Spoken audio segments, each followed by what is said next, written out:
우리 19절부터 24절까지 한 절씩 한 절씩 우리 선포하면서 믿음으로 이 말씀을 붙잡으면서 고백하도록 하겠습니다. 제가 먼저 19절 말씀을 읽겠습니다.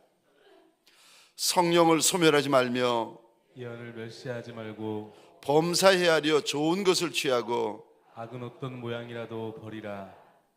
평강의 하나님이 친히 너희를 온전히 거룩하게 하시고 또 너희의 온 영과 혼과 몸이 우리 주 예수 그리스도께서 강림하실 때에 흠없게 보존되기를 원하노라. 너희를 부르시는 이는 미쁘시니 그가 또한 이루시리라. 아멘.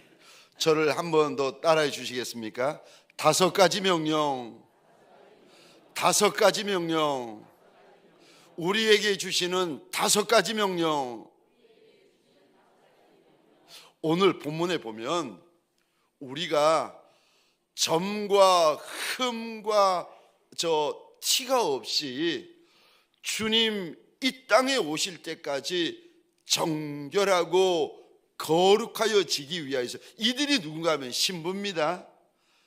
이들이 예수 그리스도의 신부로 주님 앞에 설 때에 점도 없고 흠도 없고 티도 없이 정말 정결하고 거룩한 신부로 서려면 오늘 본문에 이 일을 위하여 주님께서 5가지 명령을 우리에게 하십니다. 우리 말씀을 나누기 전에 오늘 본문 이 동사의 동그라미를 한번 그려주시겠습니까? 19절입니다. 지금 말씀드리는 이 동사는 원어로 보면 명령형으로만 되어져 있습니다. 19절입니다. 소멸하지 말며.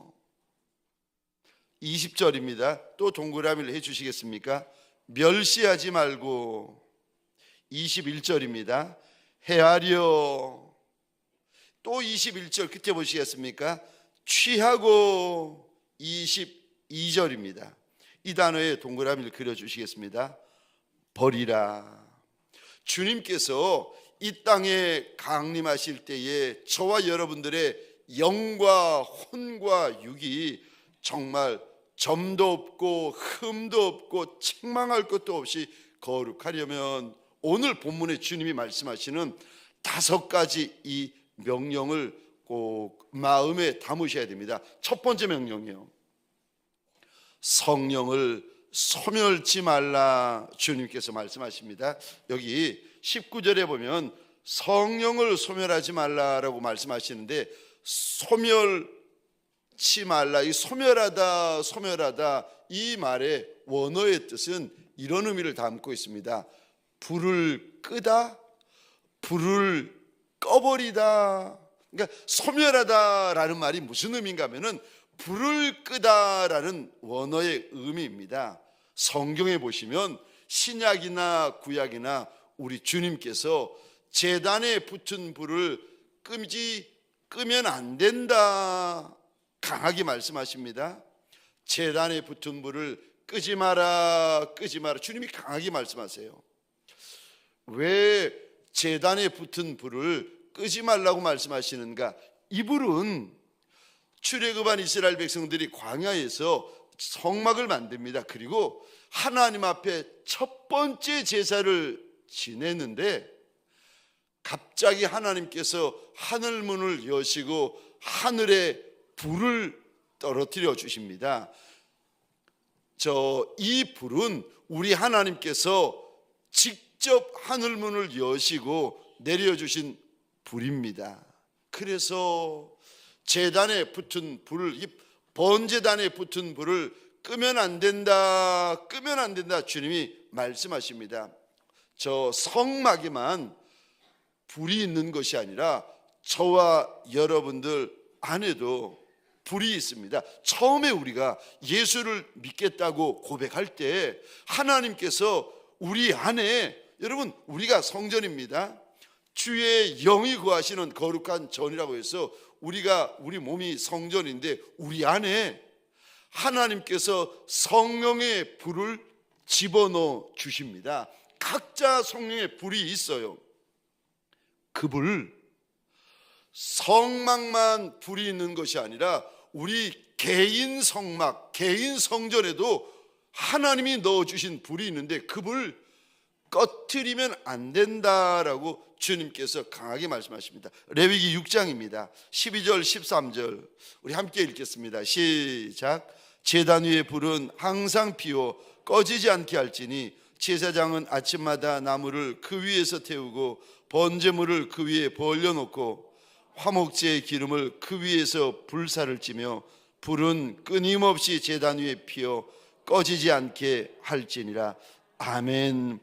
제단 위의 불은 번제단입니다. 제단 위의 불은 항상 피어서 꺼지지 않게 해야 된다. 꺼지지 않게 해야 된다. 제단 위에 붙은 불을 끄면 안 된다. 주님께서 말씀하십니다. 신약으로 말하면 교회 안에 있는 성령의 불을 꺼트리면 안 된다는 겁니다. 여러분, 교회 일은 사람의 생각, 사람의 계획, 사람의 방법으로 되어지지 않습니다. 만약에 사람의 계획과 방법으로 이루어지면 그 교회는 사람의 교회지 주님의 교회가 아닙니다. 성령의 교회가 아니에요. 교회 안에는 성령의 감동하심이 있어야 되고 교회 안에는 성령의 인도하심이 있어야 됩니다. 왜냐하면 교회는 머리가 주님이시기 때문에 그렇습니다. 성도들 안에도 각자의 심령 안에 성령의 불이 있습니다. 교회든 성도든 하나님이 주신 성령의 불이 있는데 이 불이 꺼지잖아요. 무슨 일이 벌어지는가 하면은 그때부터는 성도든 교회든 무엇을 중히 여기고 귀히 여기고 목숨 거는가 하면은 전통에 목숨 걸기 시작해요. 형식에 목숨 걸기 시작해요. 외식에 목숨 걸기 시작해요. 지금 생명에 목숨 거는 것이 아니라 영혼에 목숨 거는 것이 아니라 본질에 목숨 거는 것이 아니라 사랑에 목숨 거는 것이 아니라 직분에 목숨을 걸기 시작하고 외형에 목숨을 걸기 시작하고 크기에 목숨을 걸기 시작하고 형식에 목숨을 걸기 시작하고 쓸데없는 거 아무것도 하나님 앞에서 귀하지 않는 것에 성령의 불이 사라지고 나면 개인이든 교회든 의미 없는 것에 목숨을 걸기 시작합니다. 그리고는요, 성령의 불이 사라지고 나면 교회든 성도든 일꾼이든 사랑이 사라집니다. 왜냐하면 성령은 사랑의 영이거든요. 사랑이 사라지고 대신에 마음에 눈에 뭐가 가득해지는가 하면은 정죄, 판단, 심판, 바리새인의 영이 들어와 가지고 정죄하고 판단이 가득해집니다. 그러니까 나는 옳고 나는 맞고 주변에 있는 이들에게는 점과 흠과 티만 보이기 시작합니다.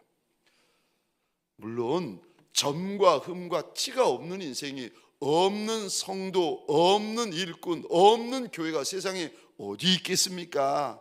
가서 보면 여러분 그거 아세요? 미스 코리아도 가서 보면 점과 흠과 티가 있어요. 그렇게 고와 보이고 그렇게 예뻐 보이는 사람도 여러분 가서 보면 점과 흠과 티가 있습니다.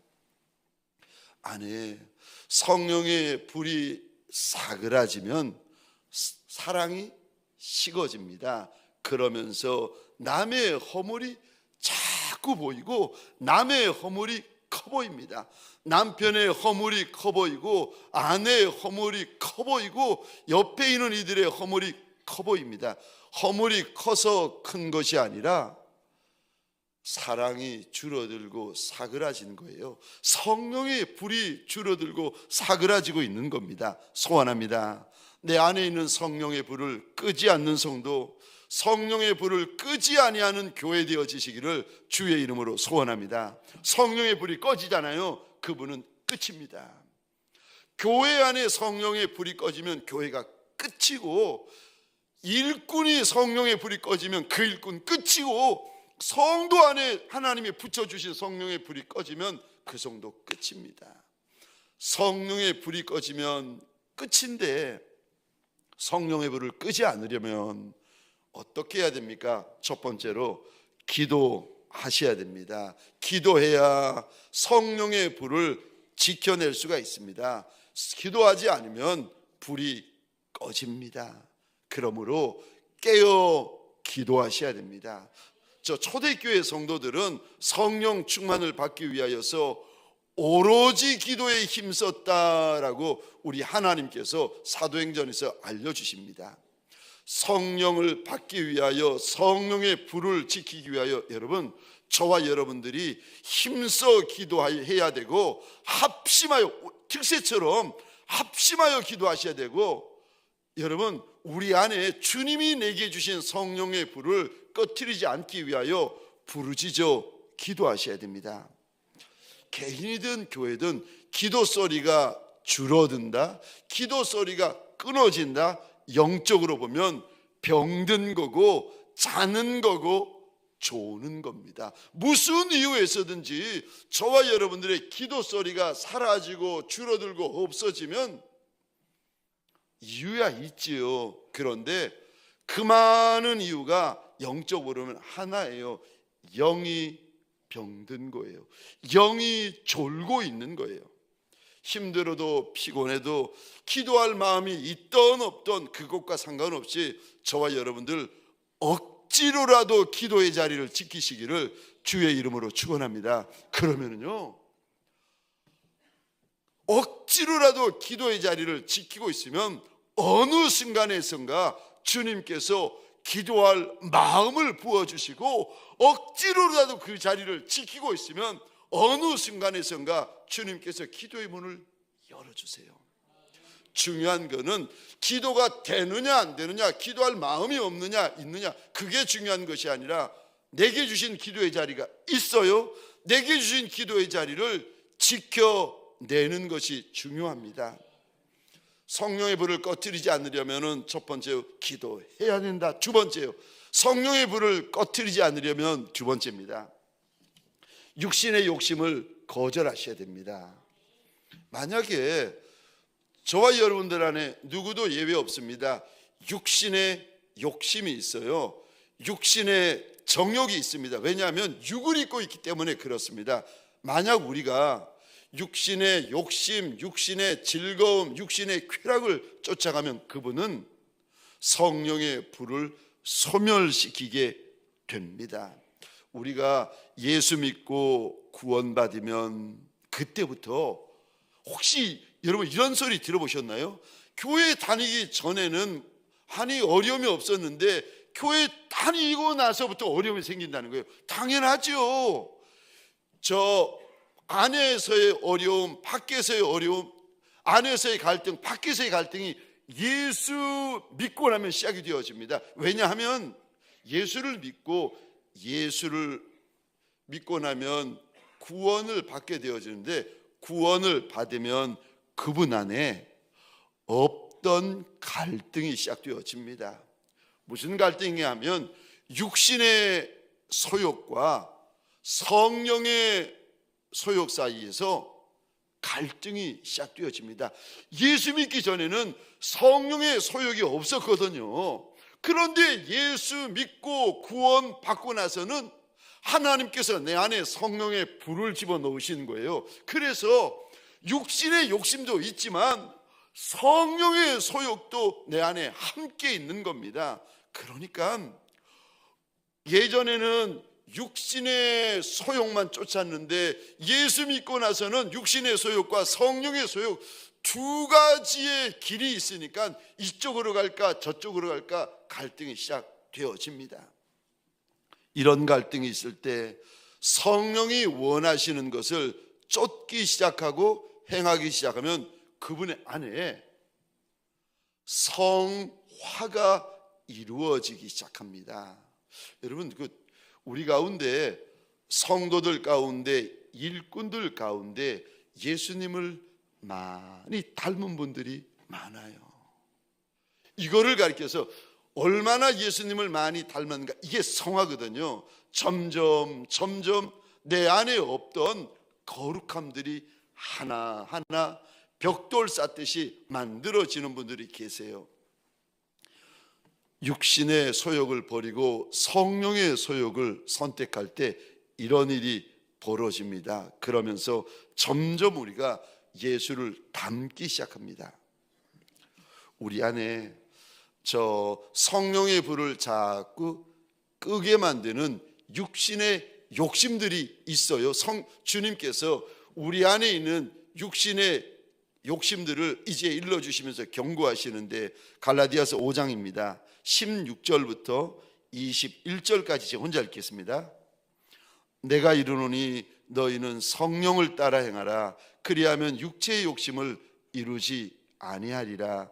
육체의 소욕은 성령을 거스리고 성령은 육체를 거스리나니 이 둘이 서로 대적하므로 너희가 원하는 것을 하지 못하게 함이라. 그러면서 19절부터 이제 육신의 욕심, 우리 안에 있는 육신의 욕심들, 주님이 경고하시는 15가지 욕심들이 있습니다. 제가 읽어보겠습니다. 육체의 일은 분명하니 곧 음행과 더러운 것과 호색과 우상 숭배와 주술과 원수 맺는 것과 분쟁과 시기와 분냄과 당지는 것과 분열함과 이단과 투기와 술취함과 방탕함과 또 그와 같은 것들이라. 전에 너희에게 경계한 것 같이 경계하노니 이런 일을 하는 자들은 하나님의 나라를 유업으로 받지 못할 것이요. 이런 일을 하는 이들은 하나님의 나라를 유업으로 받지 못한다라는 말은 하나님의 나라에 들어갈 수 없다는 말씀입니다. 우리 24절 말씀 함께 읽겠습니다. 시작.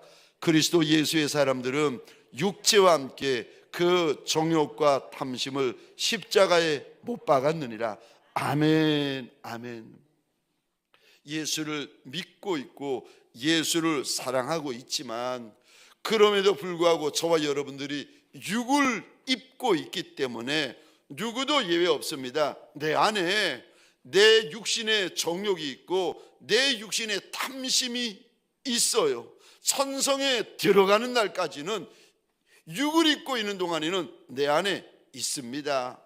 살아있고 꿈틀거리는 내 육신의 욕심들을 오늘도 십자가에 못 박는 날이 되어지시기를 주의 이름으로 축원합니다. 나는 날마다 죽노라, 바울의 고백처럼 사랑하는 저와 여러분들에게 소원합니다. 오늘도 예수 따라 죽는 날이 되어지시기를 주의 이름으로 축원합니다.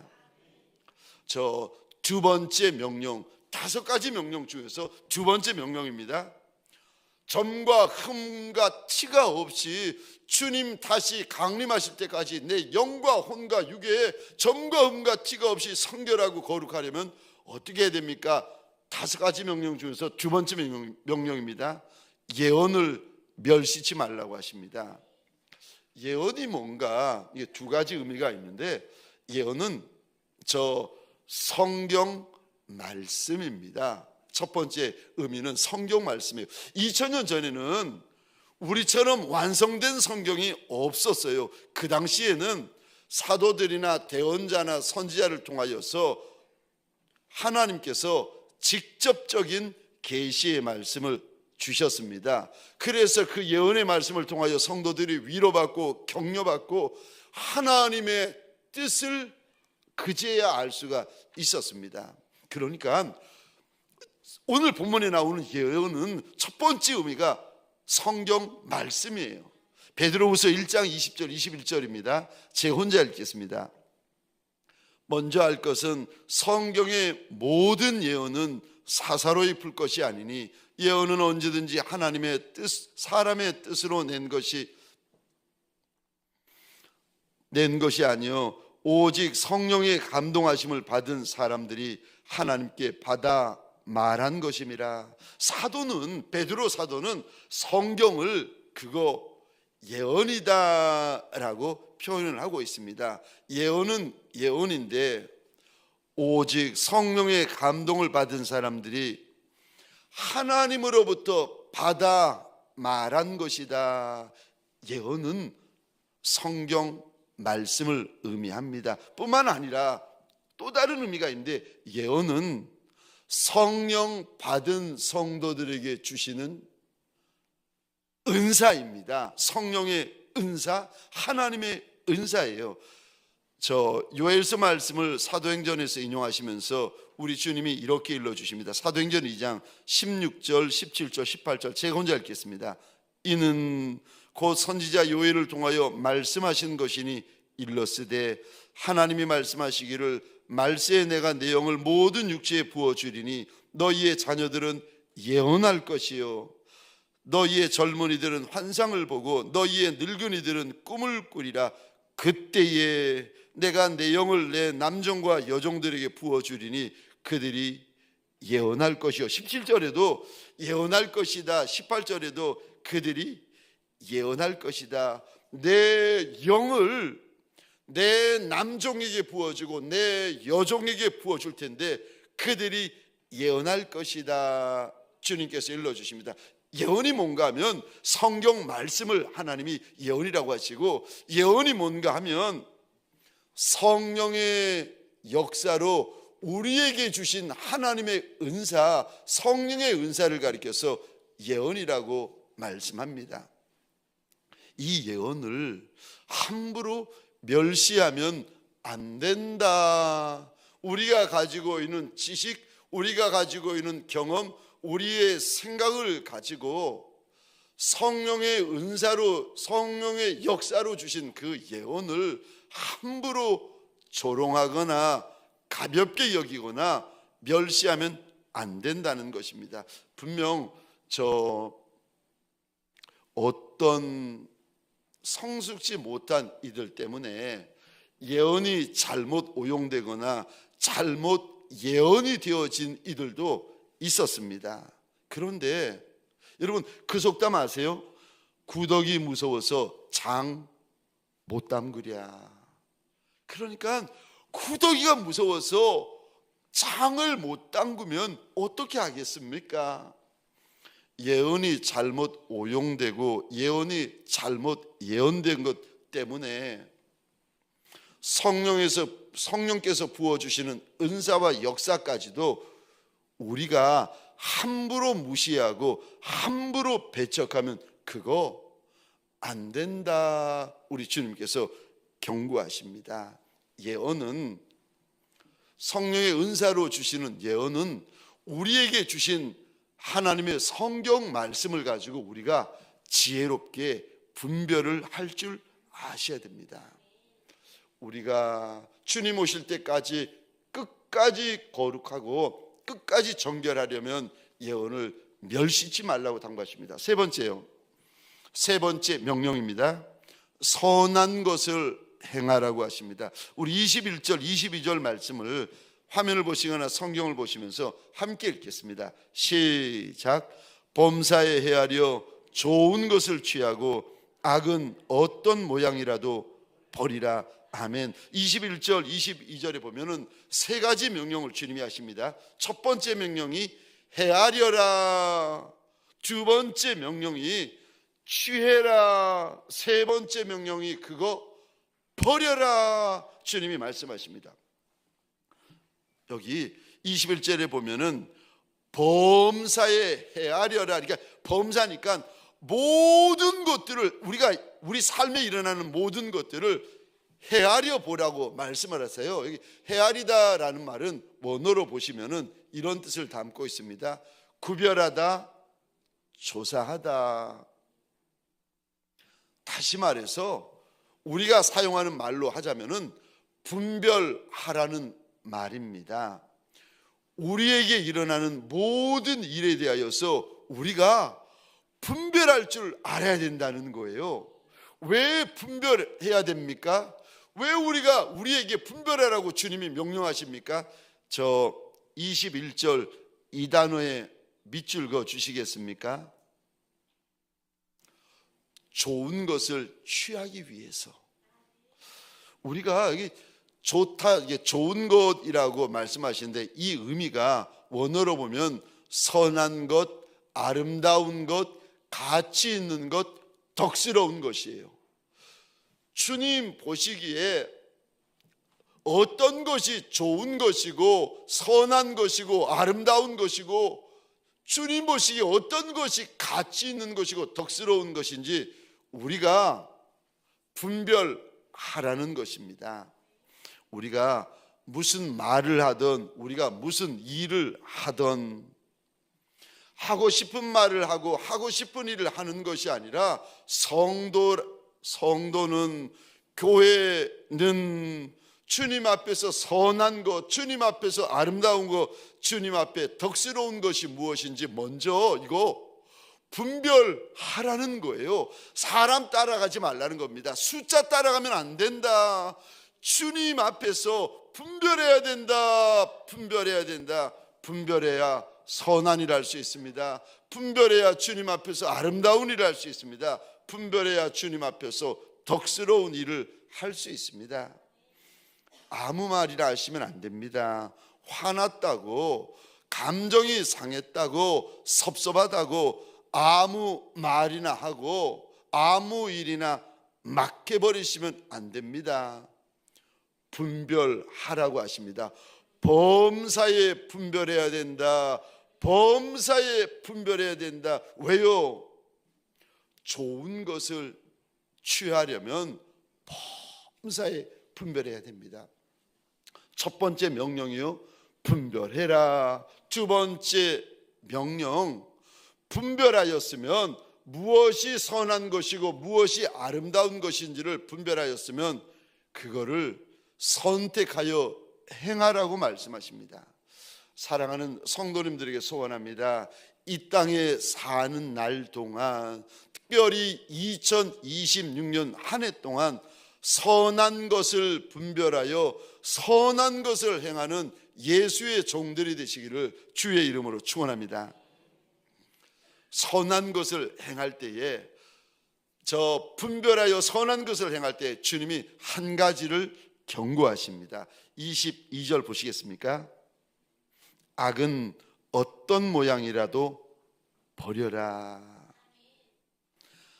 악한 것은 어떤 이유라도 버리셔야 됩니다.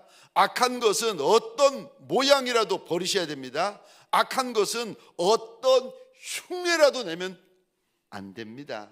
그러니까 악한 것은 입 밖에 한마디라도 내시면 안 됩니다. 악한 것은 내 머릿속에서 잠시 잠깐이라도 생각하고 상상하면 안 됩니다. 왜냐하면 여러분, 머리에 들어오면 그 다음에는 내 마음속에 들어와 버립니다. 악한 것이 마음속에 들어와 버리면 그때부터 그분은 끝입니다.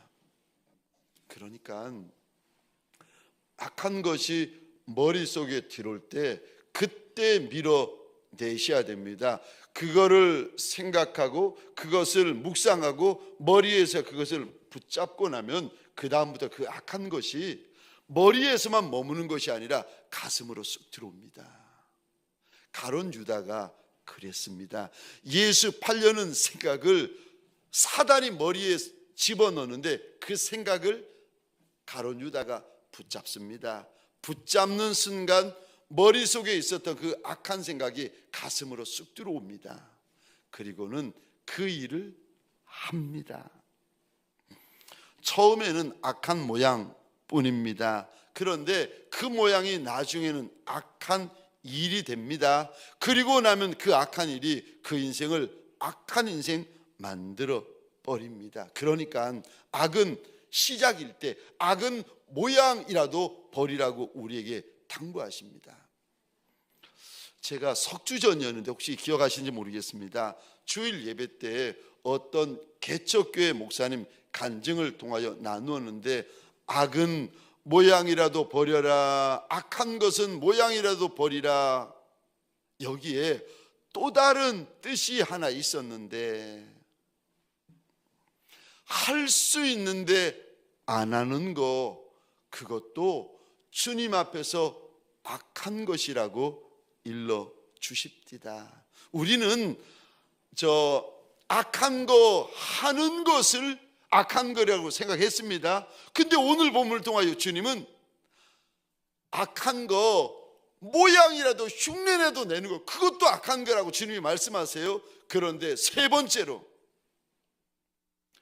할 수 있는데 안 하는 거, 무슨 이유에서든지 간에 할 수 있는데도 안 하는 거, 그것도 주님 앞에서 악한 것이란다. 주님께서 일러 주십니다.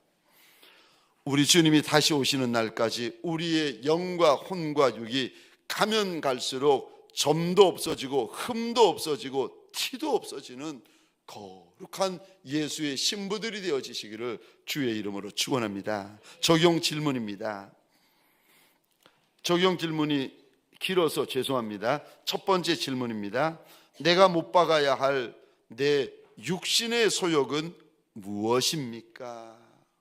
그것을 오늘 어떻게 못 박으시겠습니까? 두 번째 적용 질문입니다. 성령을 소멸하지 않기 위해 당신은 어떻게 하시겠습니까? 마지막 세 번째 질문입니다. 할 수 있는데 하지 않는 것도 악한 것이라고 합니다. 당신이 선한 일을 할 수 있는데 하지 않으려고 하는 것은 무엇입니까? 그것을 어떻게 하시겠습니까?